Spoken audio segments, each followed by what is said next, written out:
coming out of the United States that could potentially move the dollar-yen pair. And this is very important for all Japanese yen crosses because the Japanese government, who's having a statement tomorrow, would closely follow what the Fed has to say about the U.S. economy, and they perhaps will readjust what they have to say tomorrow based on what the Fed is going to announce today.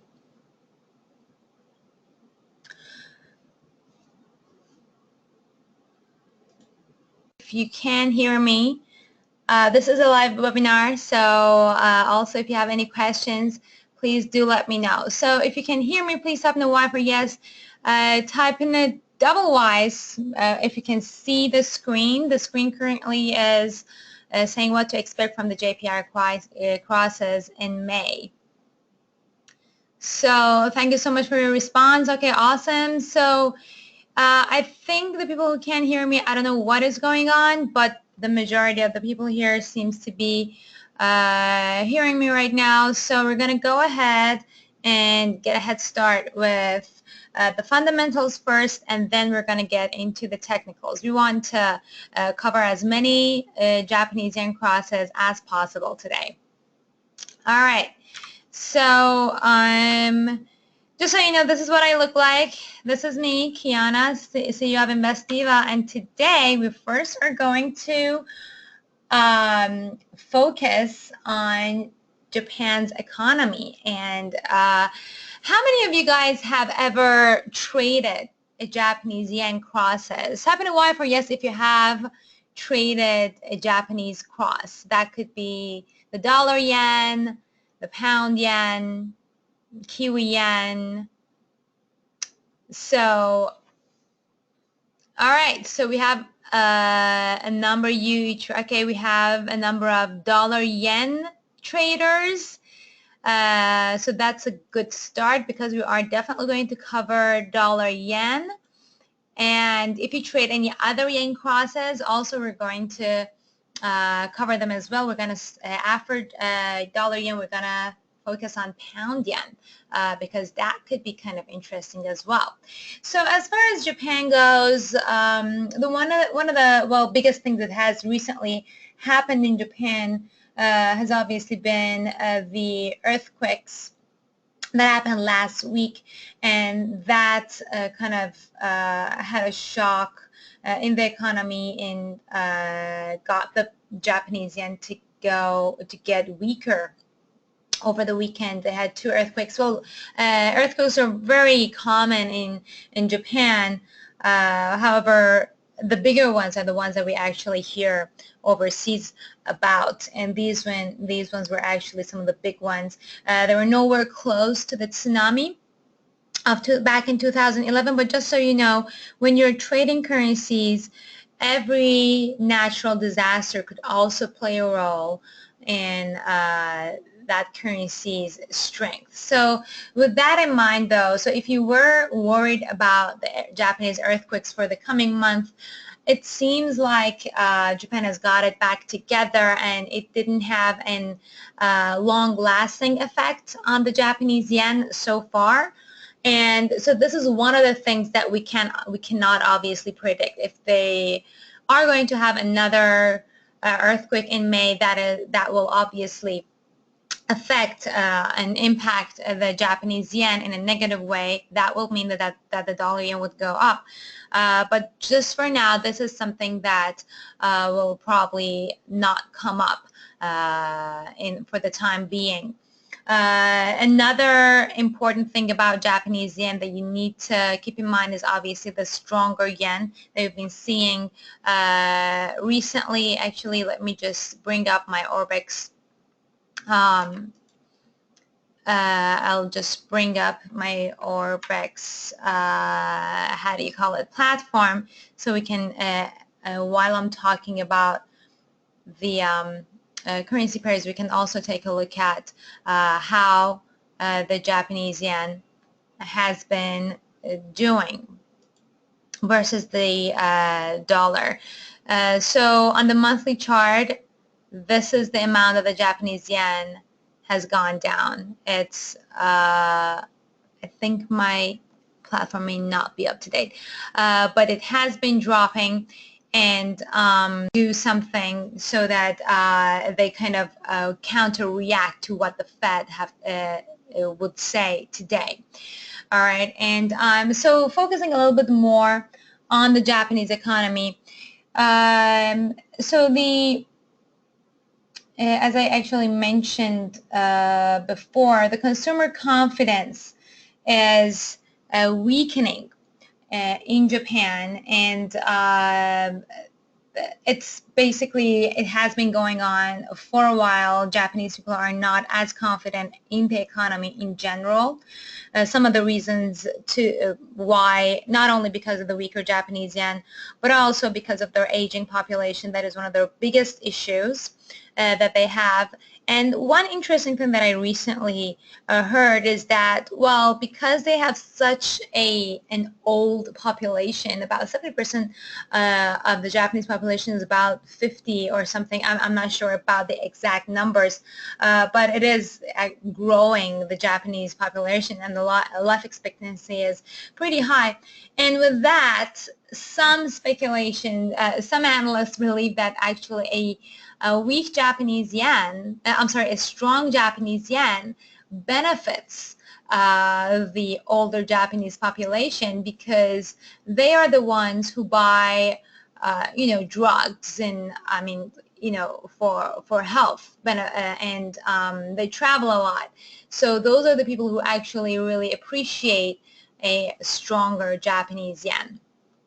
So that is just a spin on that. And but in general, other than that, the consumer spending has been weak, and Bank of Japan is generally trying to boost the consumer spending as well as the GDP growth. So one of the things the Japanese government might be doing is issuing spending vouchers to promote national discount sales events similar to Black Friday in the U.S. to boost its consumer spending. They've already have plenty of these kind of events over in Japan. They have created, first of all, first week of May is going to be a holiday in Japan, so you want to keep that in mind. No matter what happens today and tomorrow, the first week of May is called Golden Week, and most of the banks are going to be closed. So for that reason, most Japanese crosses are going to, so the Japanese yen itself, we can expect less movement from the Japanese yen, and it could, any yen cross would be directed by the cross currency. So for example, in the case of dollar yen, the first week of May, we really don't have to worry about Japanese yen so much, but we can only focus on the US dollar. With pound yen, we really don't have to worry about Japanese yen again, whereas we can only rely on the pound movement. So that's one thing that is coming up in May that you need to keep in mind and take notes of. So as I was saying, with the consumer spending though, Japan has a lot of events. So for example, with Valentine's Day, in most of the countries, they have Valentine's Day where boys and girls, they give presents together to each other, but they have changed the concept of Valentine's Day. They have the concept of Valentine's Day actually for Christmas, because the majority of Japan is not Christian, so they have this romantic night on Christmas. On Valentine's Day is the time that chocolate companies really boost their advertisements, because the culture has changed in a way that during that period, girls give chocolates to every man in their lives, whether they're their colleagues or classmates or parents, siblings, friends, all that. So that is the day that girls give chocolates away. And then they have another day in March, that was just last month, March 14th, they have White Day, where guys give girls gifts, so any gift. So that also kind of boosts sort of spending. So even though they have such a lot of days like this, and then they have, so Golden Week is coming up in May, then they have Silver Week, then they have like different kinds of vacations and holidays to boost traveling and all these kind of stuff. And the Japanese government is trying to get even more of these kind of events to boost the consumer spending. So the most recent one is going to be in May. We have to stay tuned and see what else the Japanese government is going to do. Another problem that Japan has is GDP growth.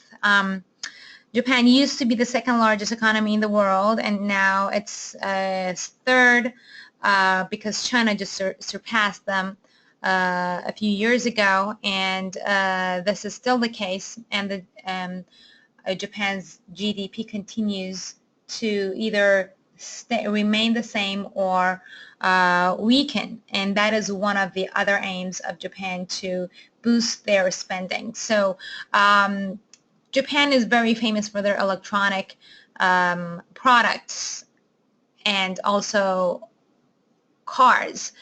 And recently, though, we're seeing a downturn in car sales because more and more people are turning to electric cars like Tesla, and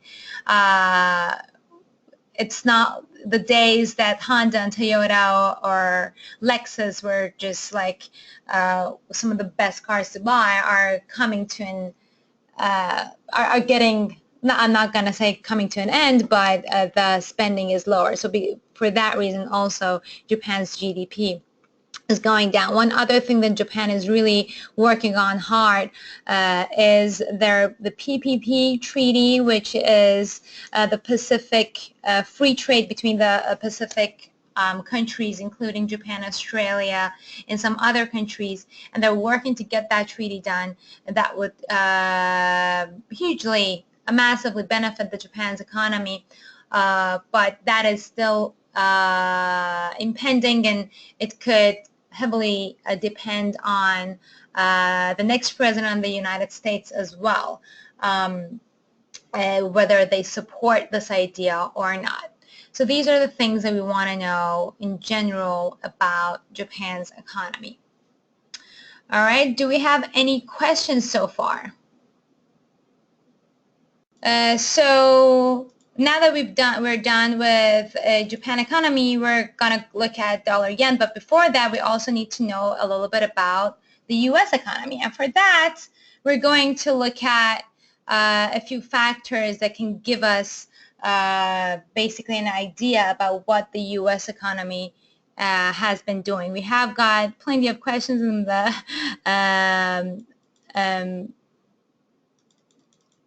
we have a bunch of questions that I'll definitely take a look at in a little bit. Let's first talk about the U.S. economy, and I'll answer your questions in a few seconds. All right. So with the U.S. economy, first of all, the most important thing that you need to keep in mind about that is that we are in an election year.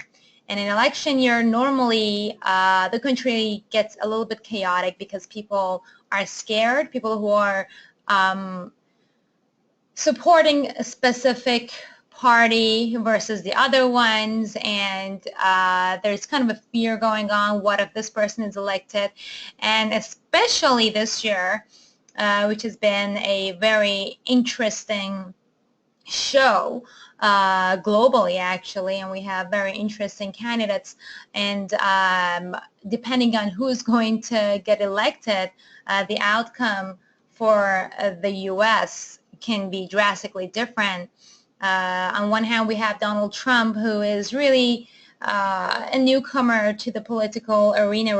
I don't want to get political at the moment, but he really doesn't seem to know what he's talking about, and he keeps bashing other countries, and there is a fear that if he is elected, the trade balance and the exports, imports, and the relationships with other countries could really go down. On the other hand, he is very likely to start a war somewhere immediately after he's elected, if he's elected. And well, the downside of war is obviously always on the other countries, but the upside is for the weapon manufacturers in the U.S. who could benefit and can boost actually the U.S. economy. So the election year up until November, we could expect a little bit of a pressure, downward pressure on the U.S. dollar in general, which would mean that the dollar-yen pair will have a downward pressure as well.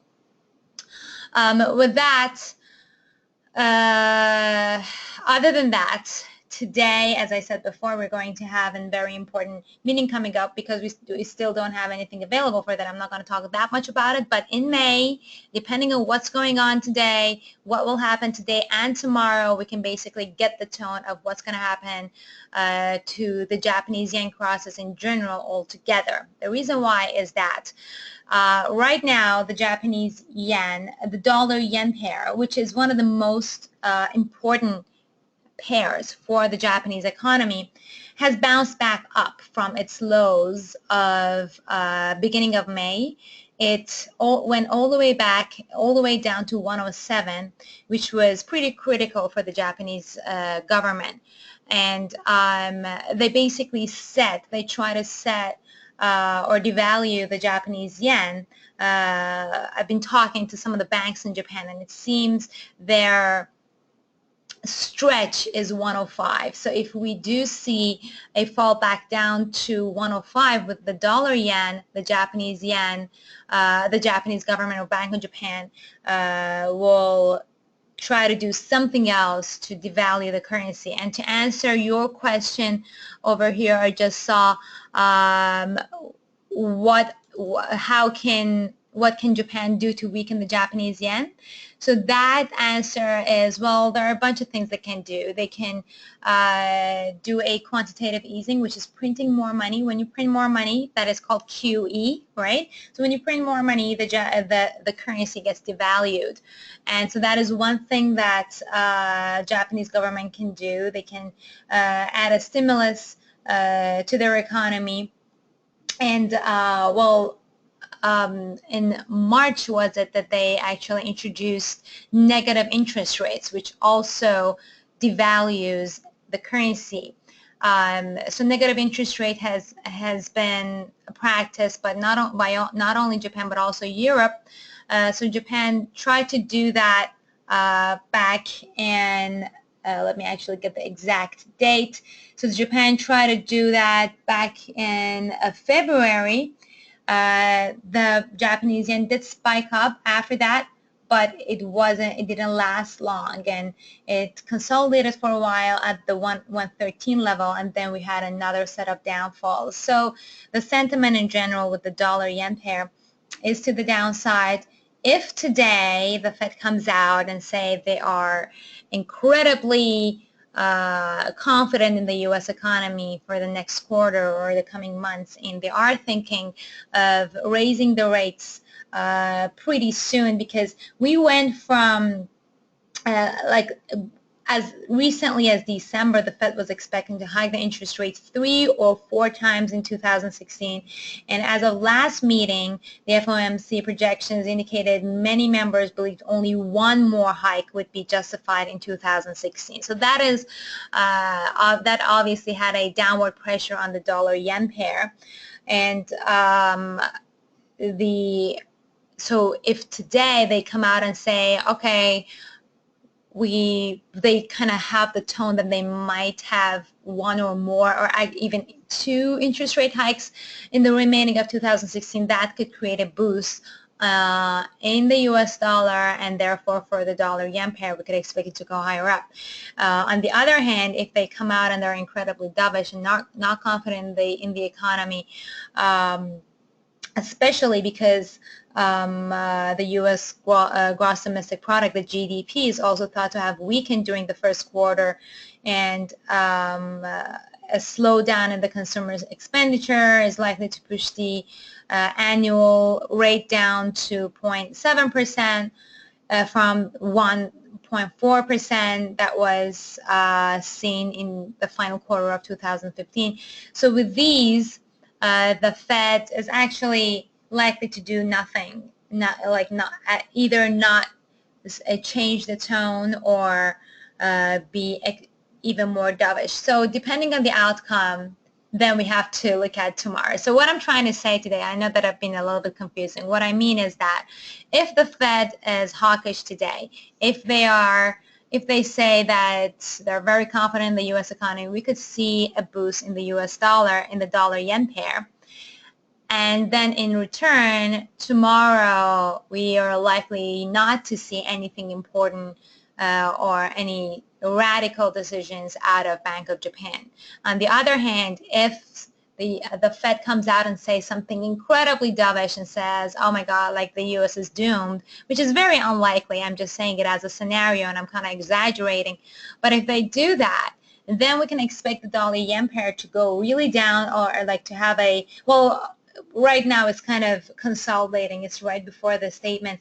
After the statement comes out, and if it's incredibly dovish, we could expect it to expect the pair to test the 110 level, which is the 61% Fibonacci level.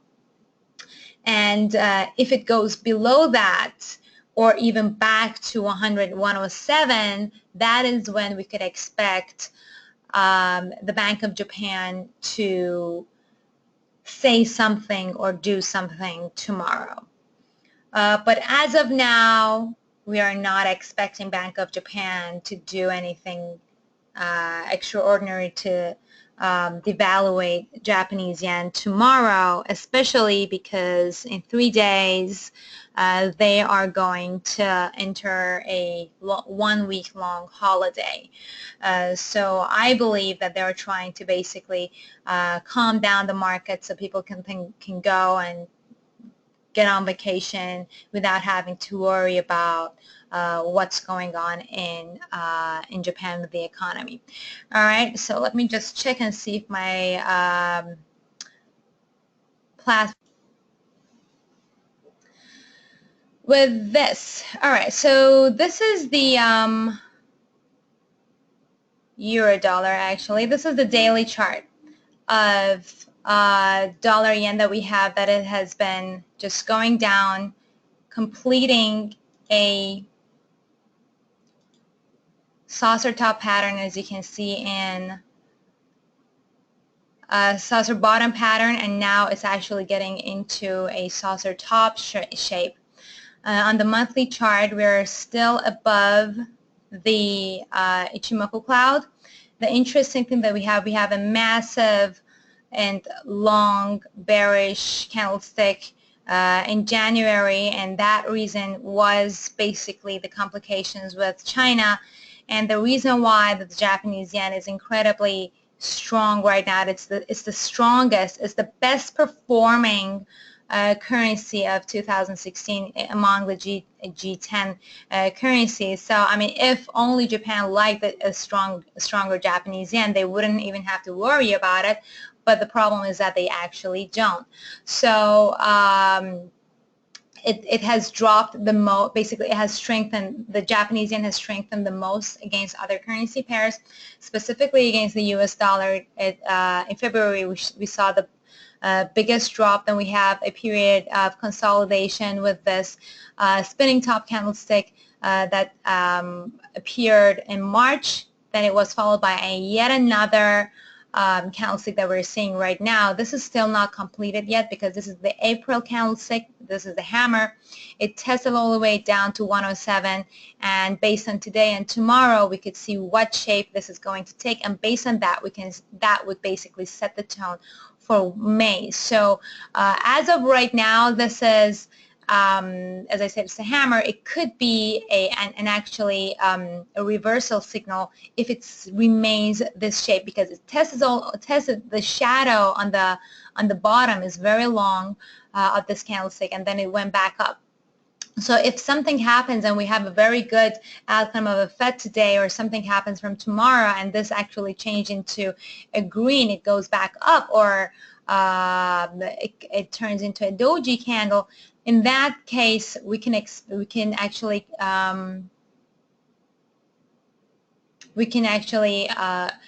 see that as a reversal pattern, and we could expect May to be a green candlestick, be a bullish candlestick for the dollar yen.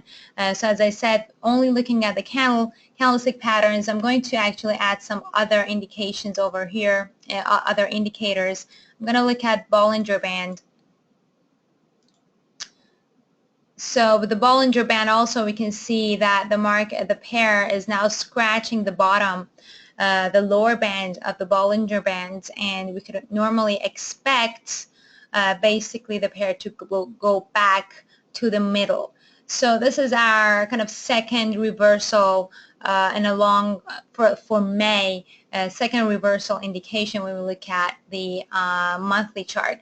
I'm going to go ahead and add on to my technical analysis so that we have, again, right now, as I said, right this moment is a little bit early to say anything about the dollar-yen pair, because in the next few hours and over the course of this week, anything could happen. But I'm just saying from the technical point of view, as of now, the pair though, so here is where we actually have a further bearish signal when it comes to dollar-yen, because the pair has confirmed a break below the 23% Fibonacci level.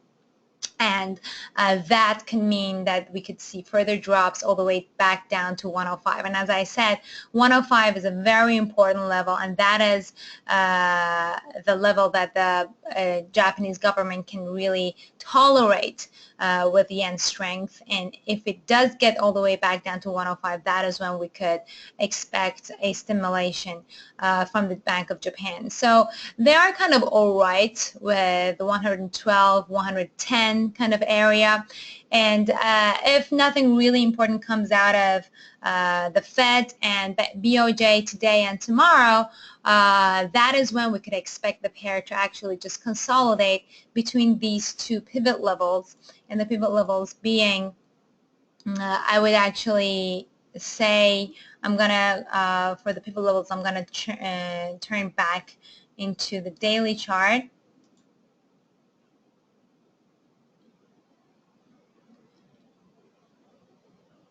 Hopefully, if it loads. Today the connection seems to be a little bit lost.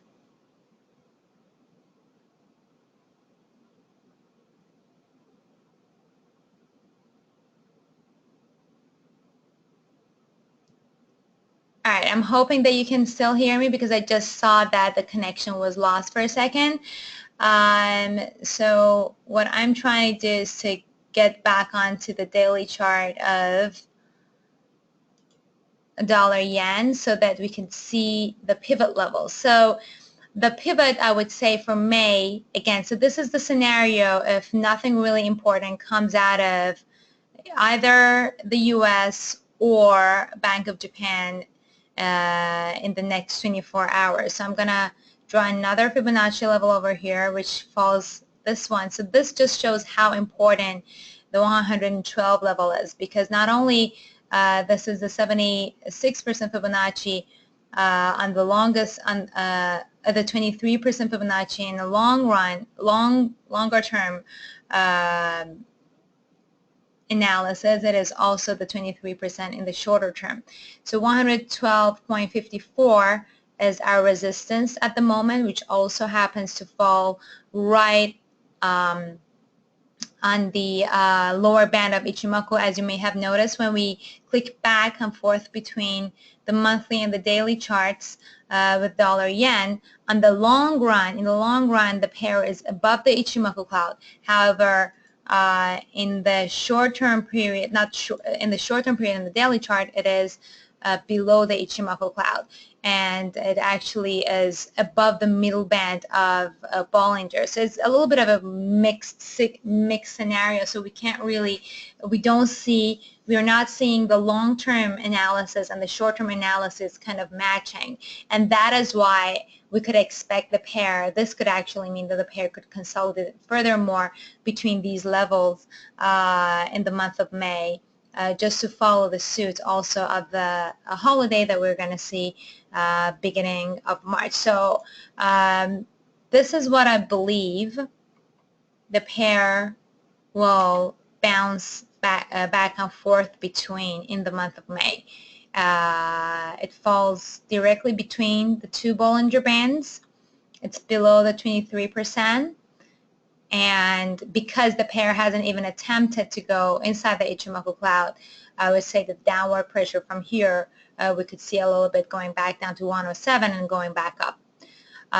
Again, as I said, and I'm saying it over and over again, this is too early, especially today, because it's right before the Fed. All right, so we have 20 minutes. I want to quickly get into the pound-yen pair.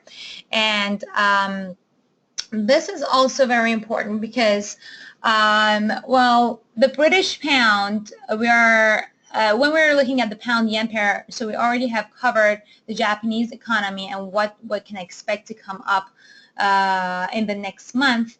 When we're looking at pound-yen, we also need to know what's going on in Britain, what's going on in the British economy. So just give you an overview of what has been going on. Last month we covered thoroughly what's going on in the UK. If you attended, I talked about Brexit and that the referendum is going to be held on June 23rd, and that basically means that well, right now the UK is divided into two groups. They want the group that wants to get out of the Eurozone, and another group that wants to remain in the Eurozone. And Brexit basically is the combination of the words British and exit. So with that has already put a downward pressure on the British pound when the Brexit talks started right around here, and we've been seeing this bearish sentiment moving down all the way to this level that it touched. The 152 actually was incredibly important, and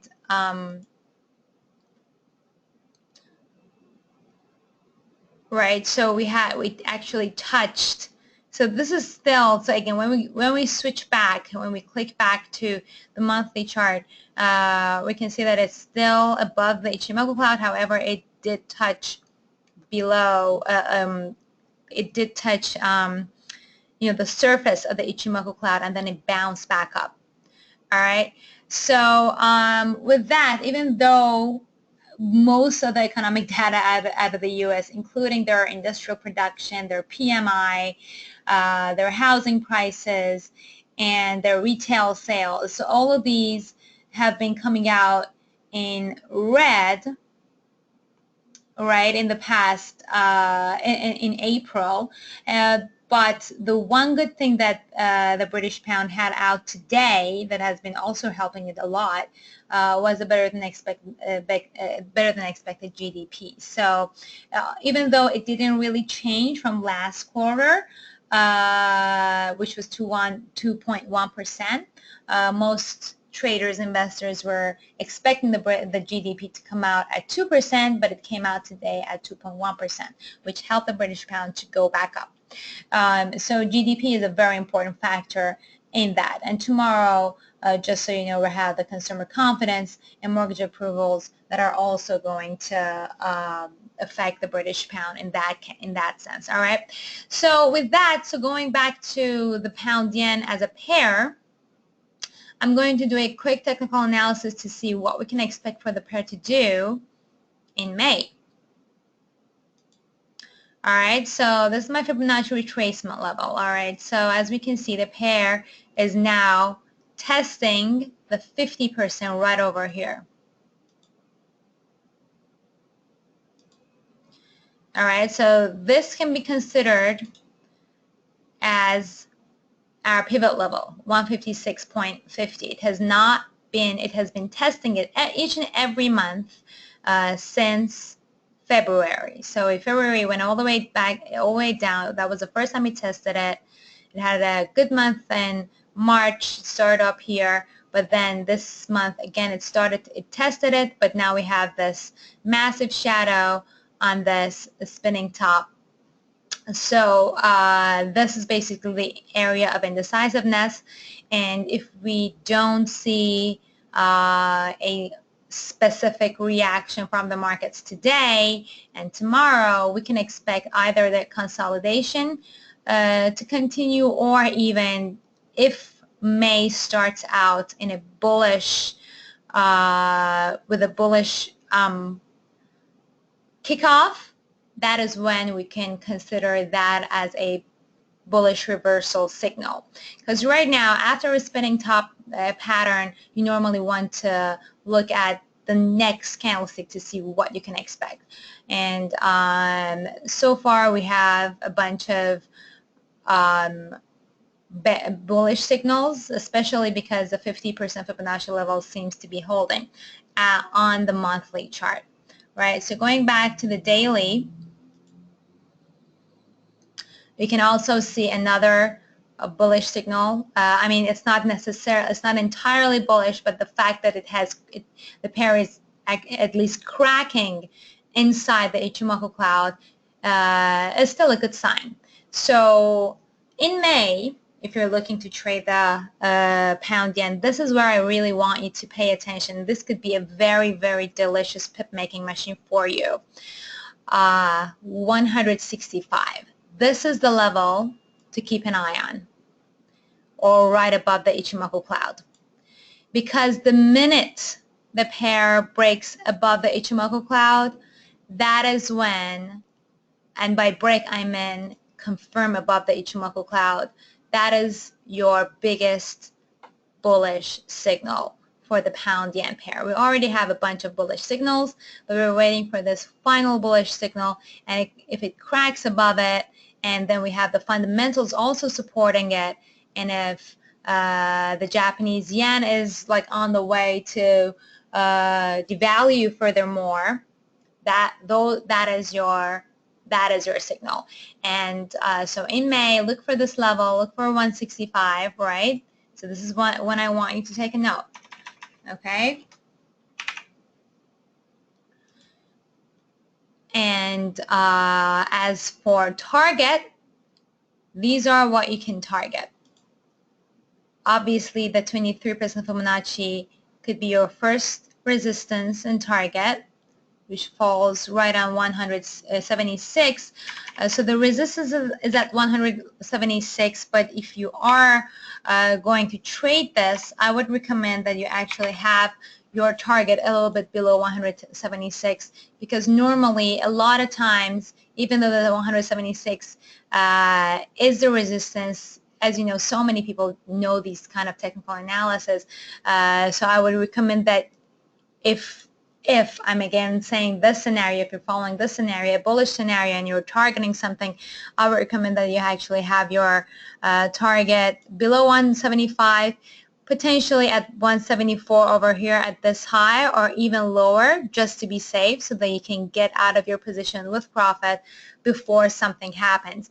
And I definitely recommend that you treat any pound yen trade as a short-term trade before June, especially if you're bullish on it, because we do not know what's going to happen in June, and it's better if you are positive, if you are profitable in any of your positions, try to clear it out before June 23rd, so that after that we have the results of Brexit, and we can redo our strategies. So this is one strategy on how to trade the pound yen pair. We have a little bit more time available, so I want to talk a little bit about Kiwi yen, which is one of our other yen crosses.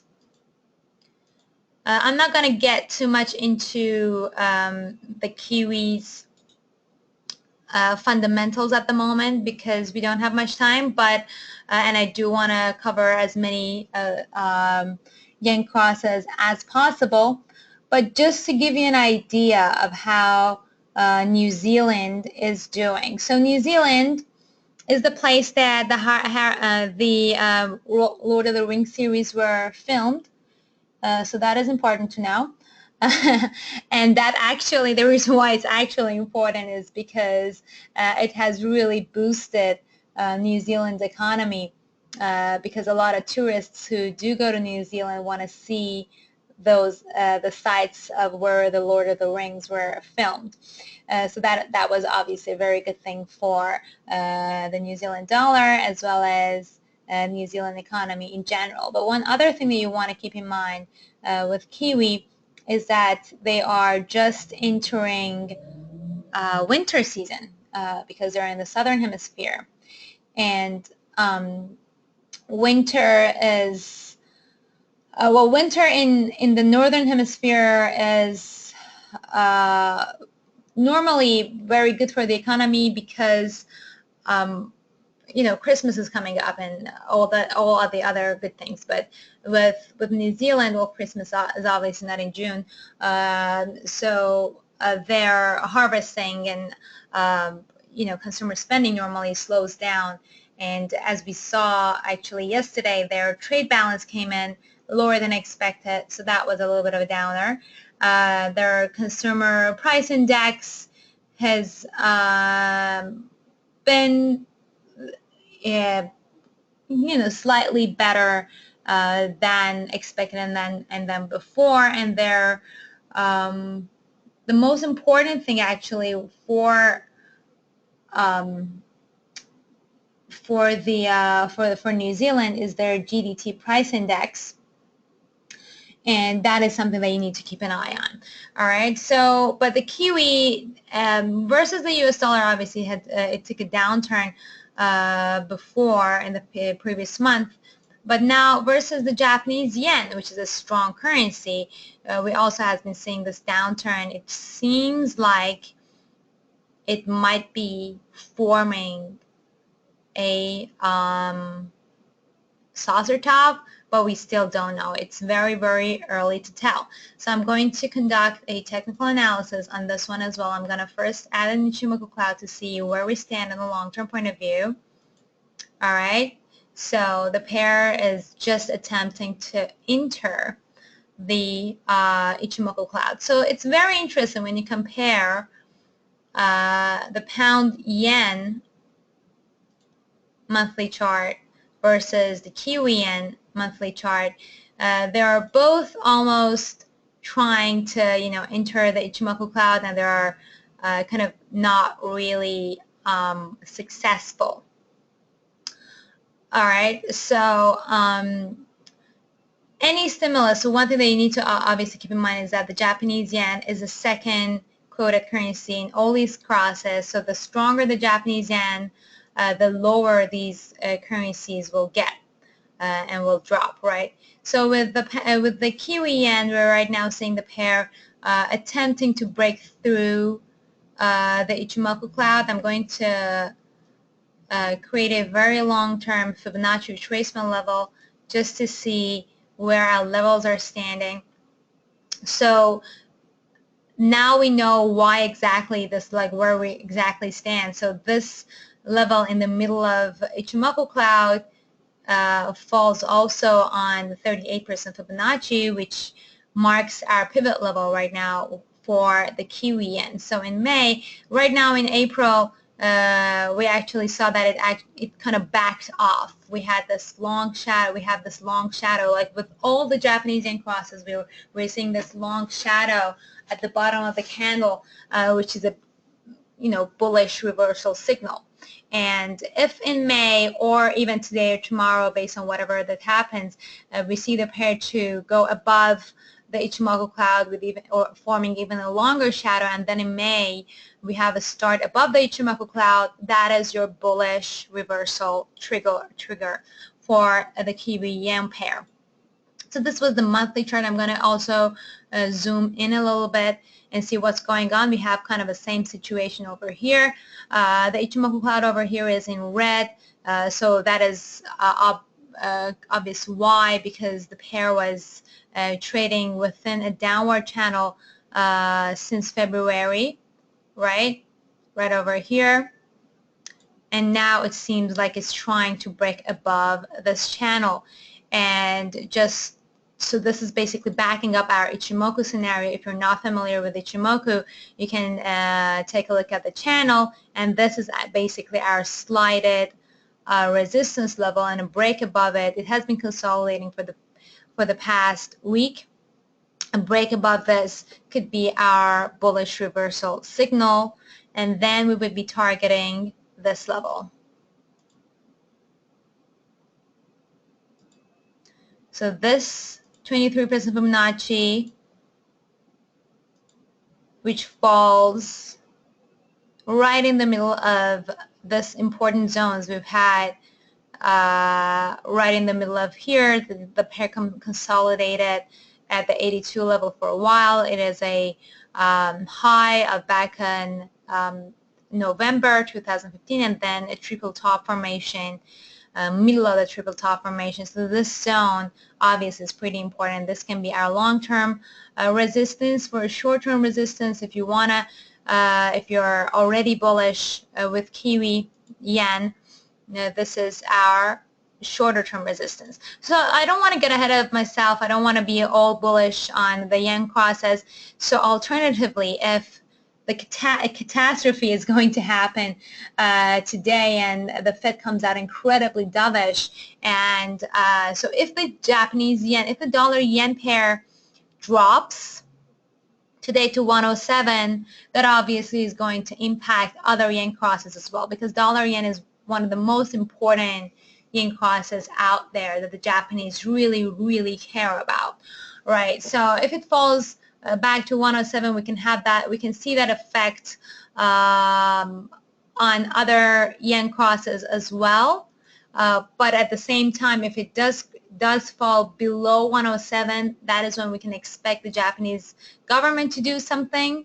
And with that, if the Japanese government does something, that is when our bullish signals for other currency pairs will be stronger as well. Again, comparing all these currency pairs, I would say that the stronger, like the dollar yen, we don't have as much of a strong bullish signal with dollar yen, because it is, the pair is below the Ichimoku cloud on the monthly. It is not even attempting the Ichimoku cloud, and it's kind of going in a curve,